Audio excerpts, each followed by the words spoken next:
Ya, selamat datang di channel Dunia Keris.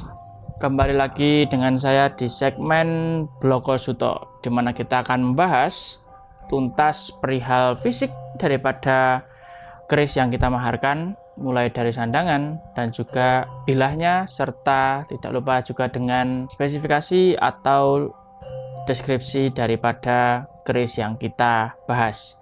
Pada kesempatan kali ini, kita akan membahas salah satu dari keris dengan dapur yang sangat umum, yaitu dapur brojol. Namun tentunya keris yang kita bahas pada kesempatan kali ini masuk ke dalam kategori dengan keris terjangkau. Jadi panjenengan yang kaum mendang-mending ataupun memiliki budget terbatas namun ingin mengoleksi keris dengan kualitas yang bagus, asli dan juga sepuh tentunya, ini bisa menjadi salah satu opsi atau salah satu pertimbangan jika panjenengan ingin memahari keris dengan budget yang terjangkau.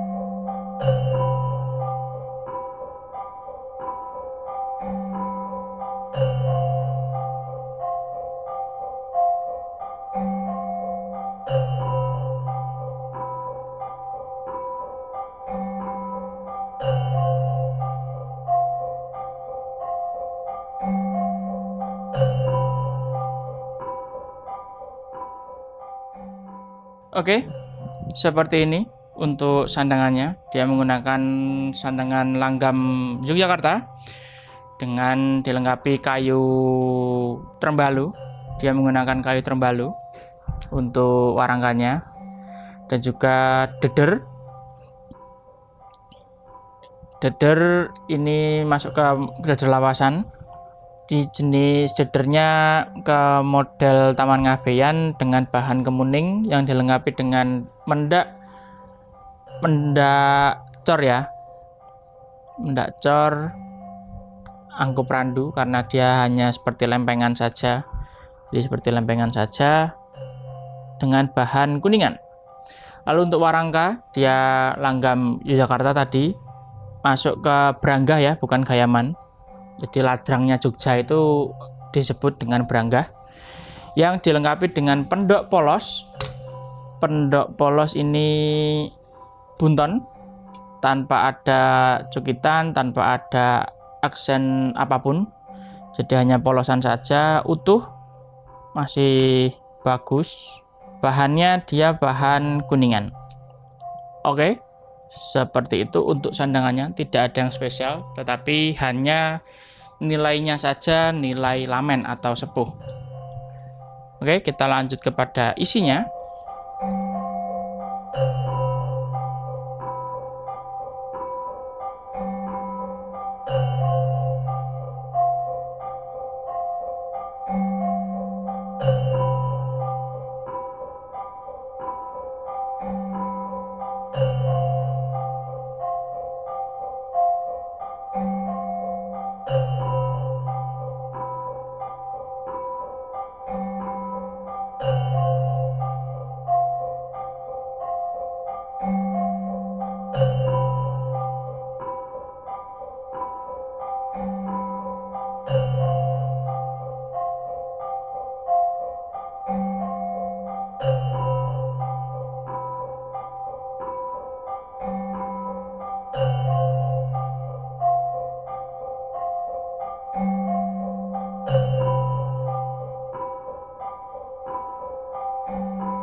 Oke, untuk keris ini dapurnya masuk ke dapur brojol ya, yaitu dapur yang memang sangat sering dijumpai dan populasinya bisa dibilang dominan, cukup banyak.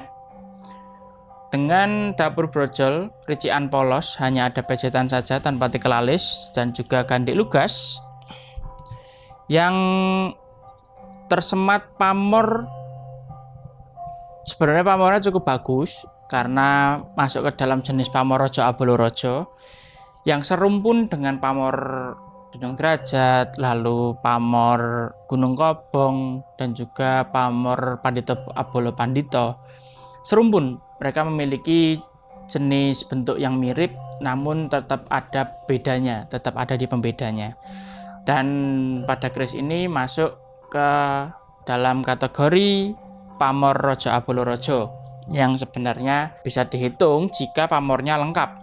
Jika pamornya lengkap dalam artikan tidak putus, karena ini kan ada beberapa yang putus, dan itu yang membuat keris ini menjadi harganya tidak terlalu tinggi. Jadi kerisnya masih terjangkau walaupun di luar daripada pamor yang bisa dibilang tidak utuh, tetapi tentang keasliannya, lalu tentang sepuhnya, keris ini masih layak untuk diperjuangkan. Nah, keris ini saya maharkan dengan harga di 1,4 juta. Tentunya masih bisa nego bagi panjenengan yang memang berkeinginan untuk menambah koleksi, dan bagi panjenengan yang memang memiliki budget yang terbatas. Tidak masalah, yang penting jangan terburu-buru untuk memahari. Yang penting panjenengan jika ingin memahari dengan budget yang memang terbatas, harus hati-hati dan memang harus dikonfirmasi sungguh tentang keasliannya, tentang kesepuhannya. Jadi panjenengan untuk spend uang atau mengeluarkan uang itu juga tidak sia-sia. Begitu. Tentunya untuk keris ini masuk ke dalam Tangguh Tuban Pajajaran. Seperti yang bisa panjenengan lihat, dia ramping, tipis, namun materialnya material Tuban. Sedangkan untuk gagrak daripada Tangguh Pajajaran atau rancang bangun dari Pajajaran itu memang tipis, dan juga gulu meletnya panjang, seperti itu. Tapi secara material masuk ke dalam material Tuban. Jadi untuk tangguh sudah bisa dipastikan tangguhnya masuk ke dalam Tangguh Tuban Pajajaran dengan pamor Rojo Abolorojo dan juga dapur brojol. Sudah layak untuk disimpan, sudah siap simpan, sudah tidak memalukan jika panjenengan menunjukkan keris ini kepada sanak saudara ataupun ke kerabat panjenengan, dan juga ke teman-teman yang memang mungkin sehobi. Jadi tidak masalah, karena memang keris dengan grade-grade seperti ini atau kelas seperti ini, dan baik kelas kualitas dan juga kelas harga, itu memang diperuntukkan untuk panjenengan-panjenengan yang memang baru mulai koleksi keris. Yang penting kerisnya sepuh, orisinil, tanpa adanya rekayasa, tanpa adanya pengondisian tertentu tentunya. Jadi sudah siap simpan, dan yang pasti panjenengan di saat memahari itu ada nilai, yaitu nilai kesepuhannya dan nilai keorisinilitasannya. Walaupun secara visual memang bagi beberapa orang tidak terlalu menarik karena pamornya tidak utuh. Namun kembali lagi, dengan harga yang terjangkau tadi, masa iya kita mau cari paket lengkap? Kan ya tidak mungkin, karena sangat jarang atau bisa dibilang hampir mustahil kita menemukan keris yang memang sudah sempurna, baik dari garap, material, pamor, bentuk, segala macam, dan juga sandangannya itu sudah kelas sultan tapi dijual dengan harga kelas pemula. Itu sangat tidak mungkin. Sama halnya dengan panjenengan membandingkan mobil Alphard atau bahkan Land Cruiser Range Rover dengan mobil Brio Avanza. Kan panjenengan juga tidak mungkin ingin mendapatkan Alphard tapi dengan harga Brio, kan itu hal yang bisa dibilang mustahil lah. Nah, itulah sama juga dengan keris ini. Jadi jika panjenengan ingin memang mendapatkan mahar yang terjangkau, ya maka akan ada hal lain yang dikorbankan, atau bisa dibilang tetap ada nilai minusnya, seperti itu. Nah, begitulah untuk keris yang kita bahas pada kesempatan kali ini, yaitu tadi dapur, dia dapur brojol, pamor Rojo Abolorojo, dan juga tangguhnya, yaitu tangguh masuk ke dalam Tangguh Tuban Pajajaran. Sepuh asli. Nah, selanjutnya kita akan masuk ke dalam pengukuran dimensi baik bilah, gonjo, serta pesinya. Tapi sebelum itu saya akan bongkar dulu, saya akan lepas dulu untuk dadernya supaya bisa kita lihat kondisi pesi dan juga kita akan ukur berapa panjang pesi yang dimiliki oleh keris ini. Ya, seperti ini kondisi dari pesi yang dimiliki oleh keris ini. Keris brojol pamor Rojo Abororojo Tangguh Tuban Pajajaran. Pesinya masih orisinil, kondisi juga masih cukup panjang. Pesi yang dimiliki oleh keris ini adalah pesi utuh, bukan sambungan, bukan gantian. Untuk dimensi panjangnya, keris ini memiliki panjang pesi di sepertinya cukup panjang ini. Berada di 7 cm untuk pesinya. 7 pas ya. Lalu ini akan saya rapikan lagi dan kita akan cek dimensi panjang dari bilah dan juga gonjonya. Oke, sudah saya rapikan. Selanjutnya kita akan ukur panjang bilah yang dimiliki oleh keris ini. Untuk panjang bilahnya ini cukup panjang, masuk ke kategori keris normal yang cukup panjang. Dia berada di 38,5 cm. 38,5 cm. Ya, masuk ke 38 lah ya. Ya, 38. Masuk ke panjang dimensi bilah 38 cm. Lalu untuk pesinya berada di 6,8, hampir ke 7 cm. Seperti itu. Jadi untuk dimensi panjang dia berada di 38 cm dan gonjo berada di 6,8 cm serta pesinya tadi sudah kita ukur bersama itu berada di 7 cm. Selanjutnya sesi terakhir di mana kita akan mengolesi minyaknya ke keris secara keseluruhan supaya panjenengan juga memiliki gambaran visual mengenai keris yang sedang kita bahas dalam kondisi kering dan dalam kondisi basah. Karena di material-material keris tertentu, di tangguh-tangguh tertentu, jika kita olesi dengan minyak akan muncul atau akan keluar karakteristik dari materialnya dan akan memunculkan potensi maksimal secara kualitas garap, kualitas bahannya. Ya, seperti ini secara keseluruhan.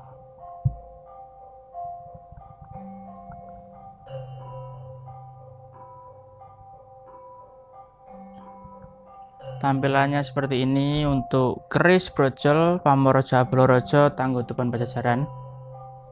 Yang jika kita lihat detailnya, warna besi lebih legam, pamor juga lebih muncul, dan secara visual mata langsung ini terdapat gradasi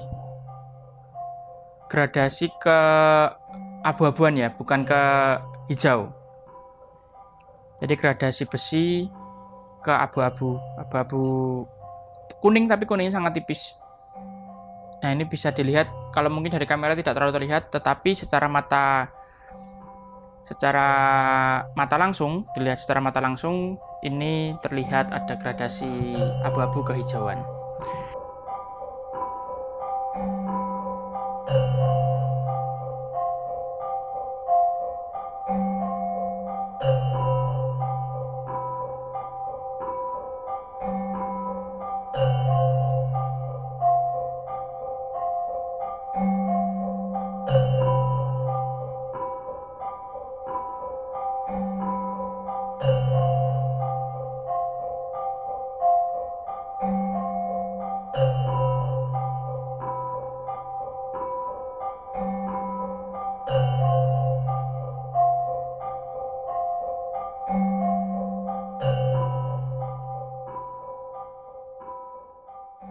Oke, jadi demikianlah pembahasan video keris pada kesempatan kali ini.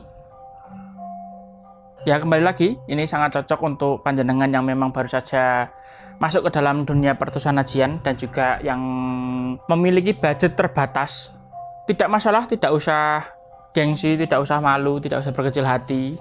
Tidak masalah, semua ada tahapnya, semua ada prosesnya. Yang perlu kita pahami dan juga yang perlu kita perhatikan bukan dari seberapa mahal koleksi kita, tetapi bagaimana cara kita menghargai, cara kita merawat, dan bagaimana cara kita menilai sebuah seni tidak hanya dari satu sudut pandang saja.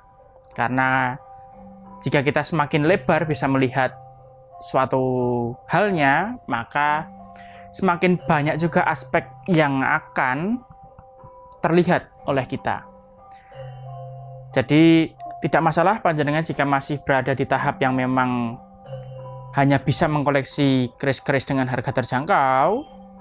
Karena kembali lagi, karena ini sifatnya hobi dan sifatnya adalah bukan kebutuhan primer, maka akan menjadi salah kaprah jika panjenengan menggebu-gebu untuk mendapatkan atau memahari keris yang mahal, namun kebutuhan pribadi panjenengan, kebutuhan primer panjenengan, kebutuhan pokok panjenengan menjadi terbengkalai. Itu sangat tidak saya sarankan. Lebih baik panjenengan memahari keris dengan kapasitas dan juga kemampuan pribadi panjenengan masing-masing. Seperti itu. Tidak ada salahnya panjenengan memahari keris murah, dan tidak ada salahnya juga panjenengan tidak memiliki keris. Karena kesan atau pesan yang ingin kita sampaikan secara saya pribadi lebih kepada stigma ataupun mindset kita menghadapi atau mendengar perihal tentang penilaian keris itu sendiri. Jadi monggo kembali saja ke pribadi masing-masing, dan mungkin sudah cukup untuk video kali ini. Seperti biasa, panjenengan bagi yang ingin bertanya bisa hubungi saya di nomor WhatsApp dan bisa kunjungi sosial media kami, ada di Instagram dan juga TikTok. Di sana tentunya ada berbagai macam pilihan tosanaji, serta tidak hanya memaharkan, tetapi juga ada konten literasi dan juga edukasinya. Lalu untuk katalog produk, kami sematkan ada di website resmi, yaitu ada di www.duniakeris.com. Di sana ada berbagai macam pilihan, tidak hanya keris saja, ada tombak, ada sandangannya, baik deder, mendak, dan juga pendok. Seperti itu, tidak hanya kerisnya, tetapi juga aksesorisnya. Mungkin sudah cukup untuk video kali ini. Saya ucapkan banyak-banyak terima kasih yang sudah senantiasa menonton, karena support panjenengan juga kami butuhkan.